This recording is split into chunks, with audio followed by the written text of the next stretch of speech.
धन्यवाद महोदय जी। मेरा प्रश्न ये है कि जो आंगनबाड़ी केंद्रों में जो सहायिकाएं या कार्यकर्ताएं जो काम करती हैं, कभी कभी स्थिति देखी गई है कि बच्चों के परिजनों को वो कुछ विषय को समझाने में असफल भी रहती हैं।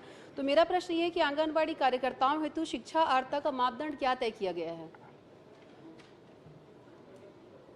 बताइए मंत्री जी, फिर पूछ लीजिए। आंगनबाड़ी कार्यकर्ताओं हेतु शिक्षा अर्हता का मापदंड क्या तय किया गया है?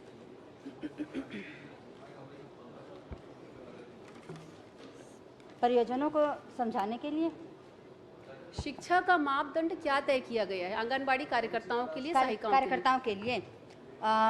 माननीय अध्यक्ष महोदय जी, वैसे आंगनबाड़ी सहायिका कार्यकर्ता के लिए 12वीं क्लास, और अगर उस गांव में 12वीं क्लास की कोई महिला नहीं है तो फिर 10वीं क्लास तक की महिलाओं को भी लिया जाता है। चलिए, 12वीं या 10वीं?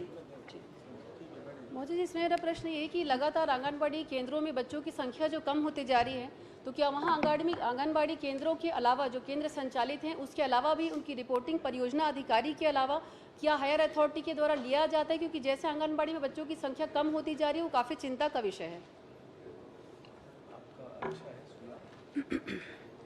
माननीय अध्यक्ष महोदय जी, उनका कहना जायज़ है, और मैं मानती हूँ कि जहाँ तक हम 3 साल से 6 साल तक के बच्चे को आंगनबाड़ी में पढ़ाया जाता है, और कहीं ना कहीं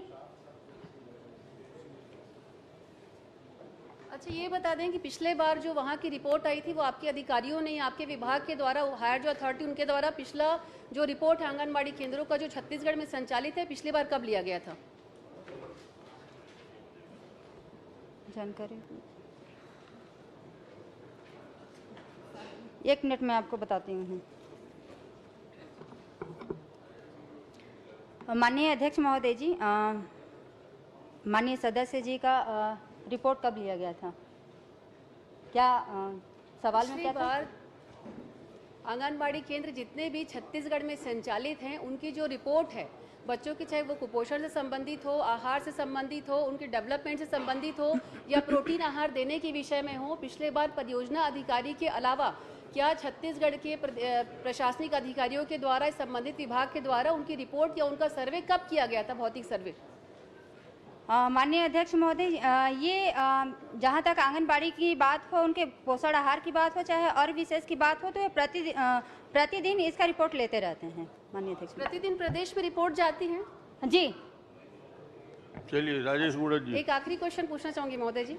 लगातार ये विषय क्षेत्र में भी आ रहे हैं कि रेडी टू ईट का काम वापस ये स्व सहायता समूह की बहनों को या आंगनबाड़ी में दिया जाएगा।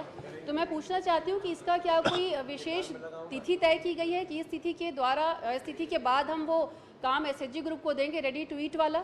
और उसकी प्रक्रिया क्या होगी? अगर समूह, क्योंकि लाखों की संख्या में है, तो समूह जिसको हम प्राथमिकता देंगे, हमारी प्राथमिकता क्या होगी उन समूहों को लेकर के जिनको हम रेडी टू ईट का काम देने वाले हैं?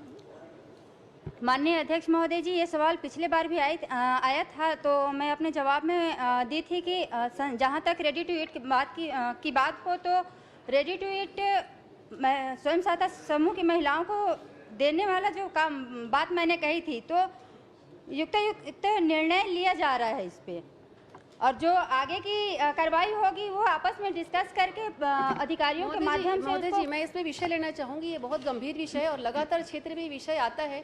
जब जवाब मंत्री जी का, महोदय जी का आया था, उसको लगभग 10 से 15 दिन होने आगे, अगर वही जवाब 15 दिन के बाद भी मिलेगा तो फिर आगे की वस्तु स्थिति क्या रहेगी? कृपया उस पर क्या तो डेट बता दें। माननीय अध्यक्ष महोदय जी, मैं आपको बताना चाहूँगी कि अभी सत्र चल रहे हैं। सत्र जैसे ही खत्म होते हैं, अधिकारियों के बीच बैठक लेके इसकी आगे की प्रक्रिया चालू की जाएगी। चलिए, सत्र के बाद निर्णय लेंगे। राजेश गुड़त जी। ये कि क्राइटेरिया, प्रावधान क्या हो गया, देने का वो जरूर बहुत प्रश्न हो गए।